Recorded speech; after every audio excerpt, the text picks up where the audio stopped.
A debate old as time, dubbed versus subbed. Weebs all across the globe have gone into scuffles over which version has attained the status of superiority. Most of the time, the original version is the preferred way of watching it. Very rarely does a dubbed version of an anime tend to be highly praised in a similar manner. Many of the dubs back then weren't accurate or were kinda cheesy. Usually they'd skim through the source material or change things like names for the sake of localization.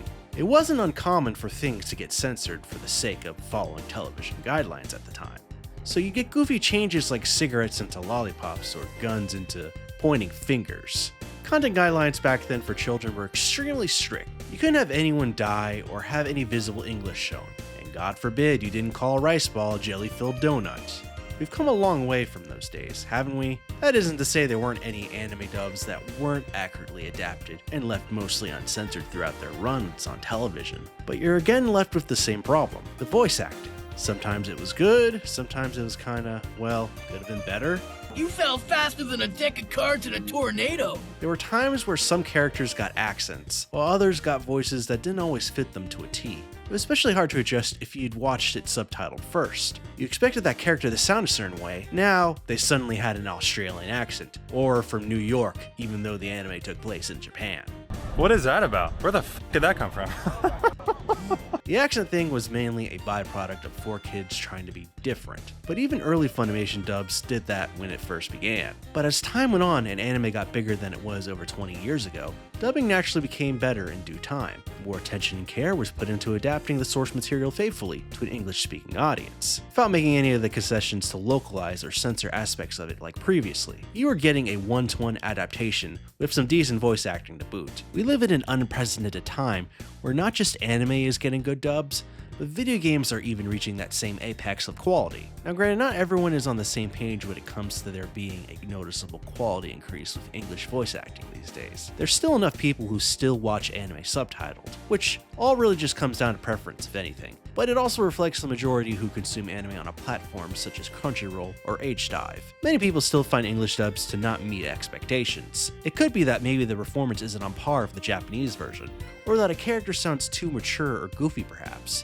It could mostly be bias or bad experiences, probably both. But it all comes down to preference the way I see it. Of course, there's another reason that isn't nearly as talked about.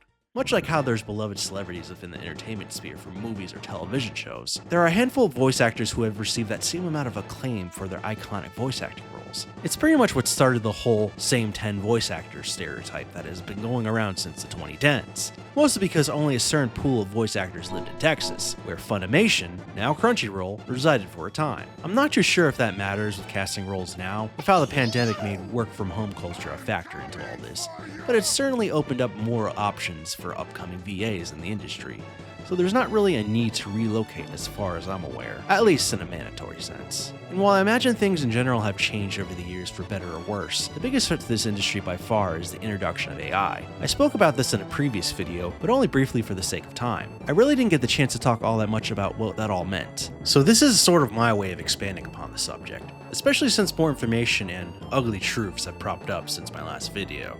I'll admit, it was a developing matter that didn't really get enough attention as it should have, because a lot of this doesn't seem to just stem from the threat of AI replicating voices. Much of it appears to also be backstage politics, backstabbing, high school shenanigans, stalking people, death threats, and much more I'd like to discuss.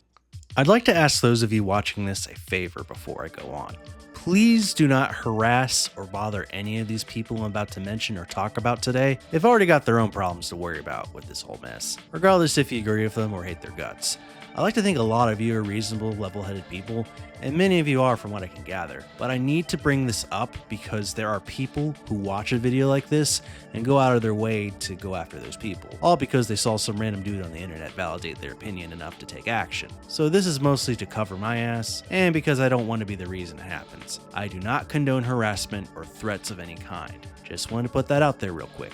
Also because there's new information coming out even as I'm making this video. If I miss anything that's happened since writing the script, I'll try to clarify or at least update you on the current situation. Okay? Okay, back to the video. Getting back to talking about voice actors for a moment and how they're treated like celebrities. There's an old saying that stands true: never meet your heroes. And that couldn't stand more true than ever if you weren't aware of their social media activity as a whole. I don't know when it became an acceptable, normal thing for someone in a professional field to do this, but there's been a handful of voice actors who sort of just say what they want, be it politically or their general beliefs or philosophies in life. I guess you could say it's a side effect of the world that we live in nowadays. Maybe it has something to do with keeping the status quo to prevent being seen as undesirable by their peers. Maybe they just want to fit in with their coworkers, so they take a knee to that winning ideology. I could speculate for days on end about what's actually going on there, but I bring this up because it sort of factors into this mafia mentality that seems to be prevalent in this industry. That's not to say they aren't talented by any means, because they put in a lot of time and effort to get where they are. But you often have to wonder if some of them let that fame get to their heads, that they seem to think that they can say whatever they want, even if they're entirely wrong. It's hard to admit when you fucked up. Nobody likes to swallow their pride and admit that they've made a mistake, and that's a part of being a human, to reflect on the things that you've said and done, to not double down and pretend everything is fine, that you were never wrong in the first place. There's been a real lack of transparency about what it is these voice actors are making a big fuss over. I can understand that AI coming after your job is a stressful, concerning possibility in these uncertain times. Everyone is doing what they can to fight back, and I can appreciate those wanting to make the conscious effort to mitigate the impact. But when you take what's supposed to be a good cause and run it into the dirt enough to make people turn on you, clearly you've done something here that's worthy of criticism. There's a right and wrong way when it comes to addressing this issue, and many of these voice actors involved seem to have chosen the wrong way of handling all this, which is unfortunate because many of them are talented and have earned their place in this industry, but they seem to make some of the most baffling PR choices I've ever seen. I feel like after all this is said and done, we need to take a page out of the way the Japanese voice acting industry does all this, because whatever they think is working here, it really isn't at all. What is it that they're all making a huge fuss over, you might be asking? What's caused them to piss away the goodwill of the fans of all these beloved games or anime that these voice actors are a part of? Well, I thought it was rather simple at first. The voice actors wanted to prevent a clause that would have allowed the implementation of AI to replicate their voices without their consent, or owed any payment from the companies having to use them for any purpose. That's what it seemed to be on the outside looking in, but it's more complicated than that. Actually, dare I say, kinda misleading as to the extent of why they're not doing the jobs they were hired for by MiHoYo, developer and publisher of popular gacha games, Genshin Impact, Honkai Impact, and Zenless Zone Zero, to name a few. From what I know, the strike is aimed directly towards them, rather than a broad strike across the board. So you'll see a lot of these folks who are refusing to do work for them still getting work elsewhere. You probably remember the writer's strike a couple years back, which led to the complete halt of many productions here in America. This was a major scale strike that was arranged by the same union who's behind this mini one. How do you pronounce it? SAG-AFTRA? It's an acronym for the Screen Actors Guild of America Federation of Television and Radio Artists. That's a mouthful. Or as I like to call it for the rest of this video for simplicity's sake, SAG. To give a brief overview of exactly what this organization is, they're an American labor union that formed in 2012 as part of a merger between these unions, probably to make it easier to keep track of, had I to guess. I didn't know a whole lot about them until recently, but now I pretty much know enough that doesn't really give me much hope from what I've seen and researched so far. I think on paper the idea of having a union can benefit a worker, but the terms have to make sense and not entirely cause problems for VAs that aren't a part of it or nor willing to be a part of it. And well, spoiler alert, forcing MiHoYo to agree to this would be entirely detrimental to non-union voice actors. What's the problem with all this, you might wonder? Well, the issue is it's mostly to gatekeep rather than prevent AI from replicating voices without consent or payment. And you might think, no way, that's completely unreasonable. They couldn't possibly advocate for that, but well, I'm afraid it's exactly what it appears. Because when you're part of a union, it isn't exactly like joining a little group. Oh no, you have to pay a hefty sum of $3,000 and some change to be part of this union. You heard that correctly. If you want to be in this union, you have to pay that much to be a part of it. But wait! There's more! There's plenty of other fees in addition to this that factor into this wonderful gift that keeps on giving, because your annual base dues are $236.60. In addition, work dues are calculated at 1.575% of covered earnings of up to $1 million. That's a lot of change to be part of a union that's supposed to be helping voice actors, wouldn't you say? But if you can't afford it, don't worry, you can take a loan out in order to pay this large one-time fee and up to 24 monthly installments. Unfortunately though, not everyone wants to be a part of this. Not everyone wants to, nor feels the need to be a part of this SAG union. There's plenty of non-union workers that do fine on their own without the involvement of such an entity as this overseeing them. What stands out to me about all this is just the passive-aggressive wording for the answers that they have for their FAQs, which directly come from their website, by the way. This isn't something I just made up on the spot. I'm not that talented. I'm eligible to join SAG-AFTRA, but I've remained non-union. At what point in my career should I join? Are you serious about your career? Are you auditioning for union projects? Have you landed at least one principal or 3 background roles? If you can answer yes to any of these 3 questions, then it's time to join SAG-AFTRA. For someone who wants a serious career, staying non-union only means being exploited longer. Every professional performer who remains in the non-union talent pool undercuts the livelihood and work opportunities of all professional performers. So is it just me, or does that read like a threat? Because from the way this all sounds, and maybe I'm missing something here, this sounds like a veiled threat. Like, join us or suffer type of messaging. I'm not sure why they thought this was the best way to win someone over, but it doesn't exactly inspire much confidence in someone who's sitting on the fence about joining this union. And what makes this a whole lot worse is the fact that this whole AI situation, yeah, that's still in play here, isn't completely out of the picture. Back in October of 2024, SAG decided to reach a deal with AI voice company Ethovox, a company that's apparently trying to make it less problematic to use AI in the replication of voices. Ethical AI, if you will. Now, in theory, I suppose that could work. Not to mention voice actors could be fairly compensated, should the need arise to use it for any particular purpose. But I'm not really buying into the whole thing whatsoever, because it just seems like a slippery slope. This isn't going to prevent misuse, or really guarantee much of anything either with payment. If you have a massive database that can continue taking on new roles with the voices of the deceased, which from what I read isn't really being ruled out from being the case, sure, proper payment is taking place, but this will just incentivize companies to rely on these existing models, rather than using actual people. And when it comes to the anime industry, especially if someone as giant as Crunchyroll, I wouldn't be surprised if they start using these consented voice models for future projects to save on costs. This is a point that I feel that many of these voice actors, who are for the idea of this SAG union, seem to conveniently leave out when touting how great it would be for MiHoYo to only have people from this union do work for their games. It's completely disingenuous to claim this to be a good thing, but then pretend there aren't any concerns or flaws to this union that would need to be addressed before such a proposition can be put into consideration. From what I can tell, they have no problem with doubling down, even going into hiding when the public begins to see through the charade of all this. It's almost as if they've said or done something to warrant the ire of the internet. The PR skills of these professionals are definitely something that needs to be studied, as from what I can tell, they are completely non-existent. So like I said earlier, don't go after any of these people I'm about to talk about. Yada yada yada yada. I didn't exactly want to bring up any names at first, but these voice actors are public figures. Everything that's been said or done by them, respectively, is public. They knew this before they shouted it out to the world, so I'm going to talk about what they've said. And maybe if they're watching this, they'll learn from their mistakes and maybe even apologize for it. Or worst case scenario, I'm blocked. It is what it is, but it needs to be talked about because everything that has happened so far, this is what you shouldn't do when it comes to PR. It all goes back to how I mentioned that social media, with it being the way that it is these days, there's upcoming and even some familiar names who use the platform to connect with their fans. But unfortunately, many of them also say whatever they want, or make a statement that may alienate those followers because they believe in something so strong, or feel that they must tell everyone of their identity or beliefs every second of the day. For example, it's a bit jarring to be following Steve Bloom, who's done a great job of voicing characters like Mugen and Spike, posting about his work or upcoming roles, to randomly going off on a tangent about Trump on a Tuesday at 3 in the afternoon. Like I said, it's your account, so you feel the need to say these things off the cuff, but this is an account that represents you. As a professional in this field, as an individual, these companies hire you to do work for them on a regular basis. If you really want to talk about all that, wouldn't a separate account suffice? Does it really have to be on an account that everyone can see, including said companies? I guess it's one thing if you're an established voice actor. Maybe you can afford to say whatever the fuck you want, but still manage to get work because of your veteran status. But what about these upcoming voice actors breaking into this field?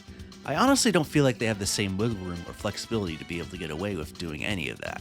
I know that the world is different, and that how we define professionalism now kind of throws all expectations out the window, but it's concerning that they feel the need to go on these relentless tirades about modern day politics or whatever and turn a public account into a placed event. I don't think that does anything for your career to do that. and it certainly doesn't attract people to you as this professional voice actor.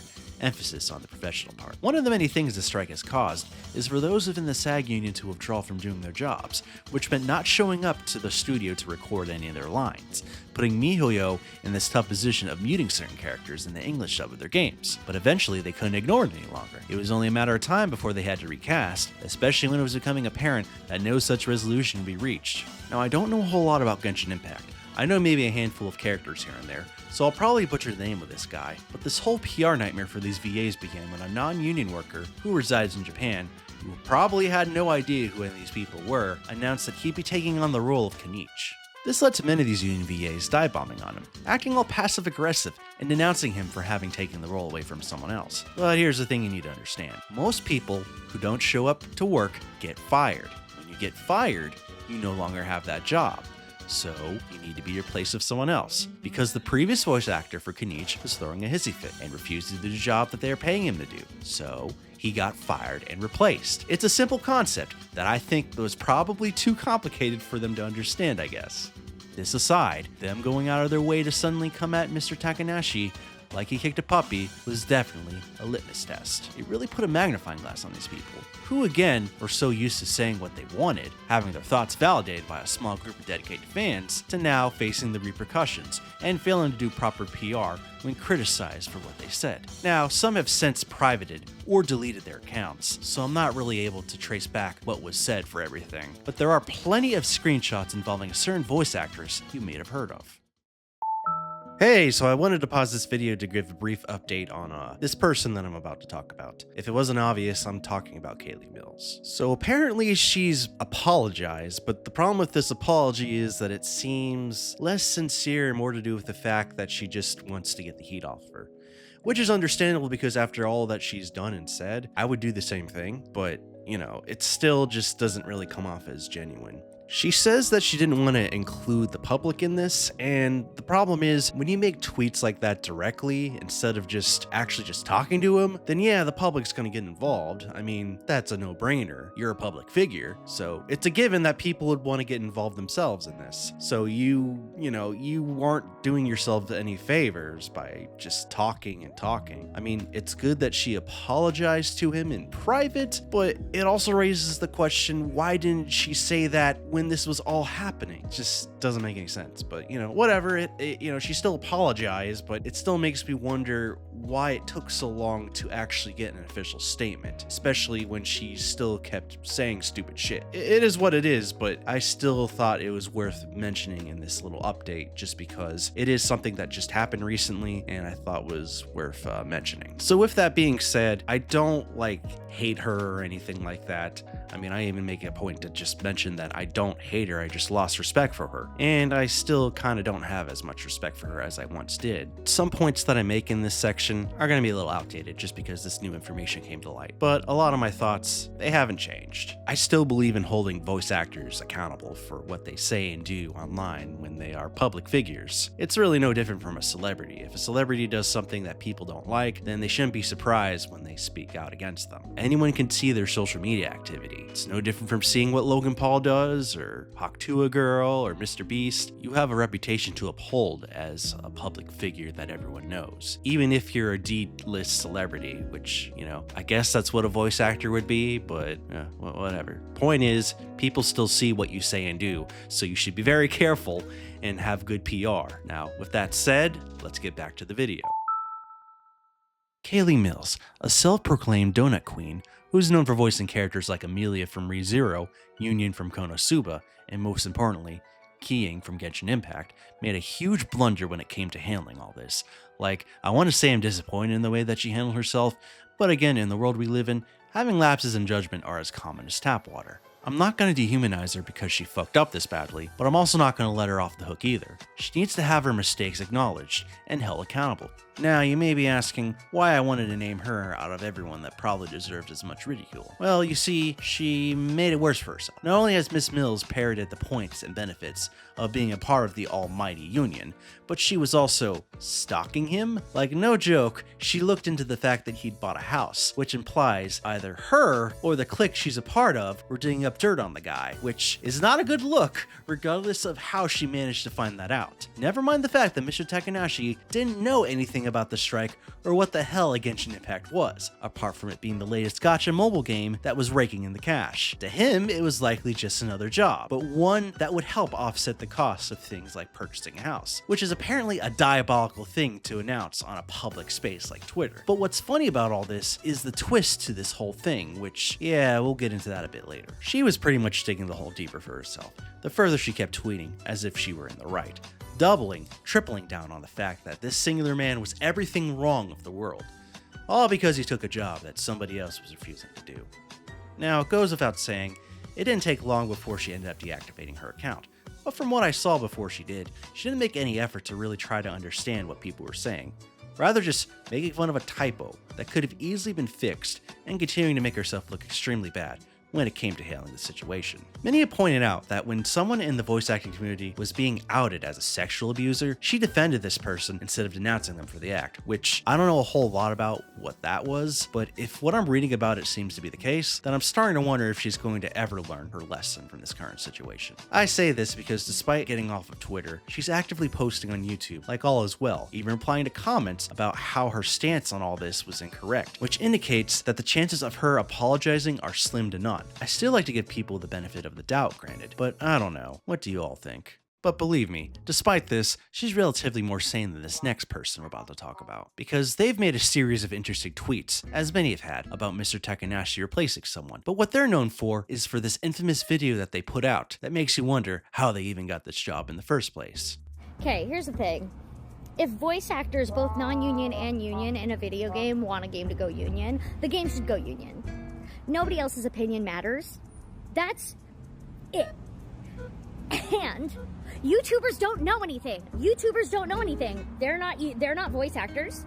They've never been in my industry. They don't know what my industry is about. They don't know anything about SAG. They don't know anything about being a non-union actor either. That has got to be the dumbest shit I've ever heard. God forbid. I want my industry to actually, function, and that everybody gets paid and everybody gets, health care. Did you know that, once things become union, people get paid a lot more? So people are like, oh, but, then some non-union actors will have to join the union. Yeah, they'll be able to, easily, because they'll get paid more. What you just said is one of the most insanely idiotic things I have ever heard.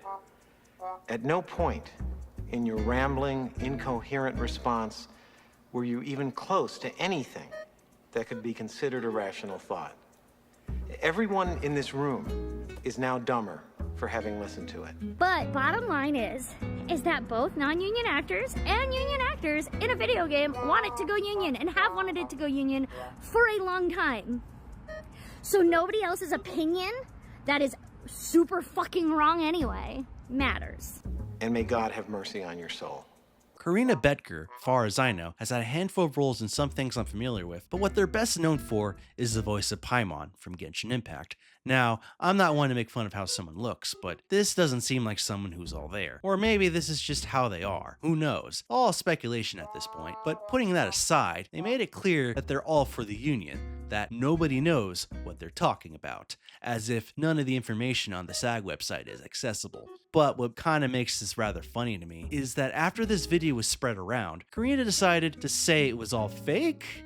Yeah, no joke. They claim it's AI generated, despite there being no indication of it being AI whatsoever. I mean, having done a whole video about it, I know a thing or two about whether something was created using AI. I should also mention that this video is still on her TikTok account for everyone to see, so if it truly is an AI generated video meant to be used as a hit piece against Miss Boettger, that claim doesn't hold up whatsoever. But yes, I'm a YouTuber, I know nothing. It's not like I didn't do any research before making this video. But let's get to the twists in all this that I'm still just completely flabbergasted about, because we've gone from this whole situation being about AI protections to wanting to make MiHoYo go union to, well, neither of those things I just mentioned. Joe Zeja, another voice actor, if you didn't know, made a relatively informative video talking about exactly what the situation behind all this was, which I recommend watching if you wanted his perspective on all this.